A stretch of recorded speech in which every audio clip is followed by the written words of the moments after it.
Živijo, Jure. Živijo. Danes smo na predstavitvi tvoje nove knjige Vohun, ki me je okužil. Lahko morda našim gledalcem zaupaš, zakaj gre v knjigi? Primarna zadeva, ki bi jo rad sporočil v zvezi z romanom, je, da kljub temu, da je naslov Vohun, ki me je okužil, nima veze s koronavirusom. To me vsi sprašujejo, a je treba še korona? Nima veze s koronavirusom, ker se dogaja pred koronavirusom.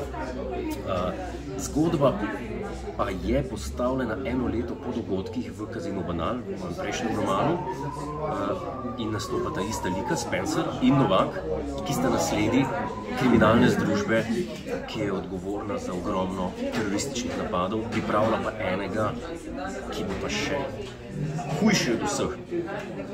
In njuna naloga je preprečiti nov svetovni pokol.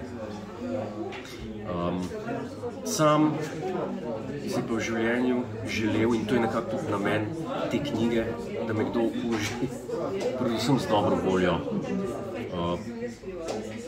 In prepričan sem, kdo bo prebral to.